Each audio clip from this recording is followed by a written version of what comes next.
What is going on, guys? In today's video, I'm going to be telling you why I personally chose a Can-Am X3 over a Polaris RZR. Let's dive right into it. So if you guys watched my last couple videos, you probably know that I was turning an old storage room into a new office just because we have a baby on the way, so we had to get rid of our old office and turn it into a nursery.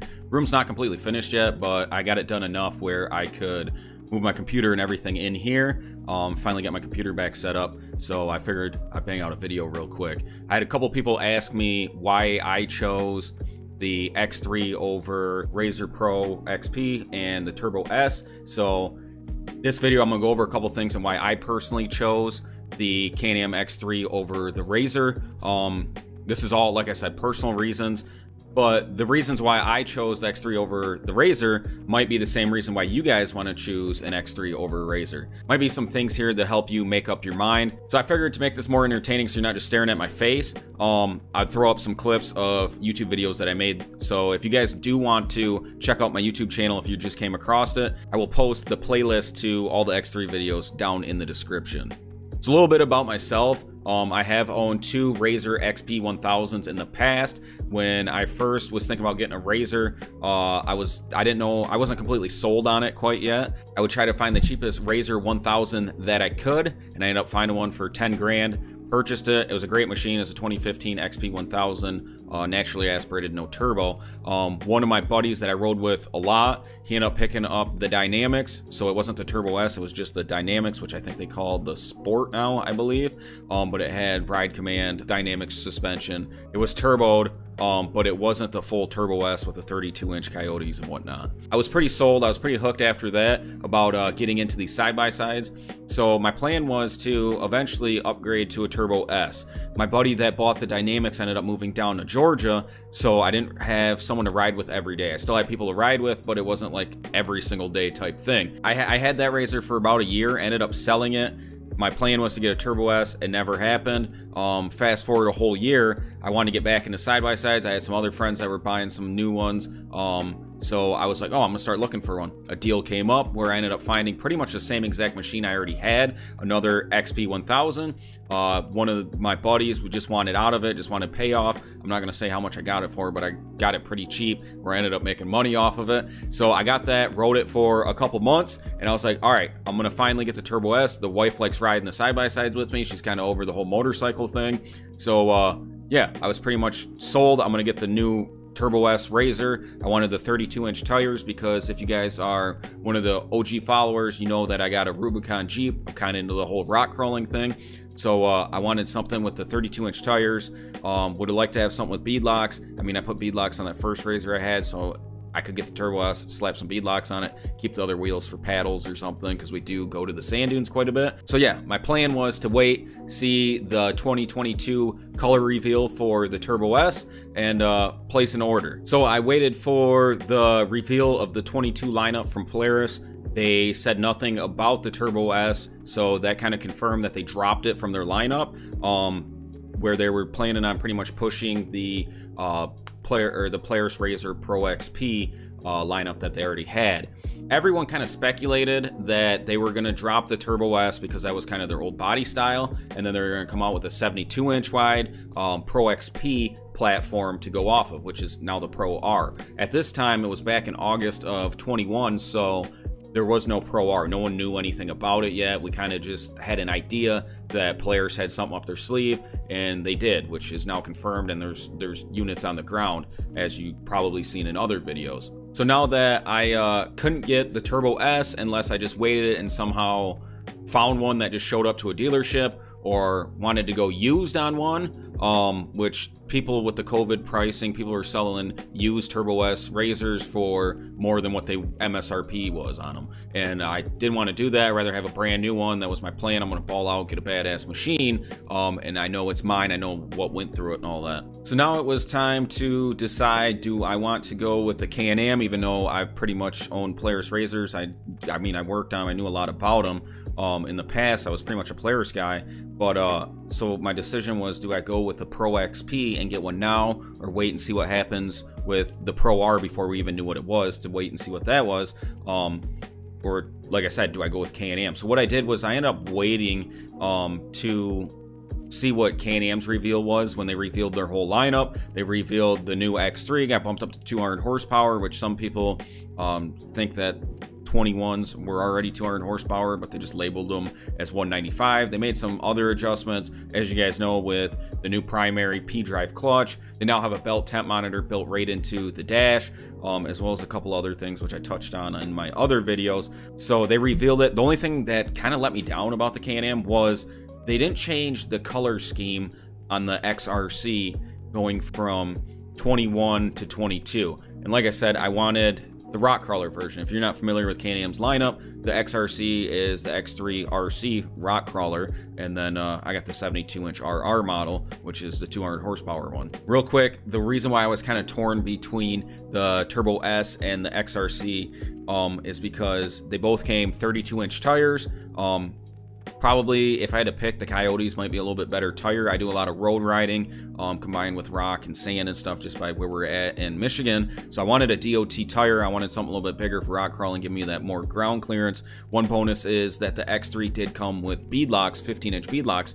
Both have 15-inch wheels, but the bead locks were nice. That's not something I had to put more money into if I went with the Turbo S. Yeah, because, I mean, like, they both have 32-inch tires, but the Maxxis Liberties, which come on the X3, they're pretty soft compound. They do great in rocks, the little bit of rocks that I've got into. On snow here in Michigan, obviously we got snow. You've seen my other videos probably. They're pretty great in the snow, but the thing is like the spacing on the lugs is so tight that the couple times I had it in mud and sand, they kind of packed up real easy, where I feel like the Coyote is a little bit wider, harder to get it packed full of dirt and mud and whatnot, and then they clear out a little bit easier from driving. But I don't know, down the road I'll probably bump up through a 33-inch and maybe go with something else, but yeah, we'll cross that bridge when we get there. They both had similar ground clearance, similar numbers of travel, which, I mean, wasn't a deal breaker for me. One thing that the Turbo S did have that I wish Can-Am had something like this.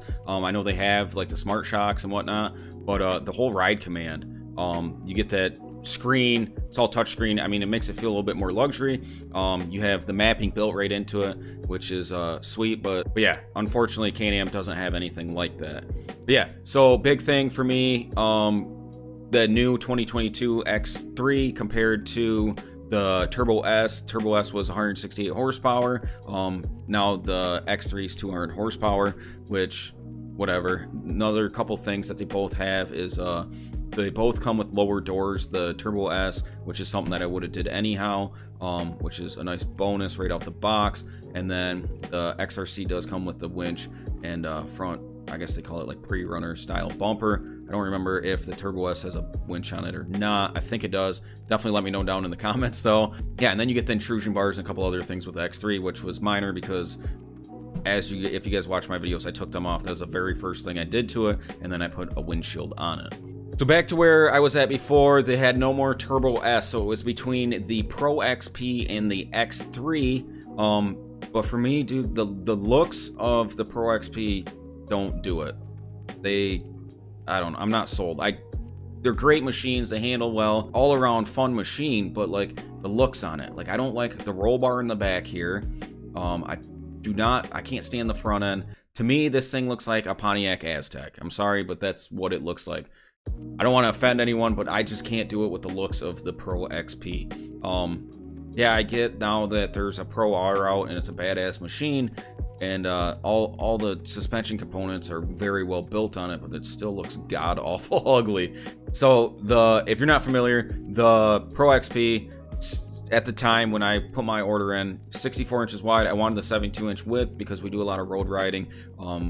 I don't need to haul ass down very tight trails. We're mostly on roads or sand dunes, open field, stuff like that, and then rock crawling. 181 horsepower, so it does have more horsepower than what the Turbo S did have, which is cool, but how much of a difference is it? And then one of the bigger things, 14.5 inches of ground clearance because they only have 30-inch tires, so I would have had to get bigger tires, as well as bead locks, which I'm pretty sure these only have 14-inch wheels. I'd rather have that 15-inch wheel where the X3 has the 15-inch bead lock right out of the box. Another thing is I would have to buy the door panel, and then it doesn't come with a roof unless I think you get like the very high-end one, which I don't not really sure. You can definitely let me know down in the comments. Like I said, I can't really, the looks don't do anything for me on the Pro XP, so I don't know everything about them.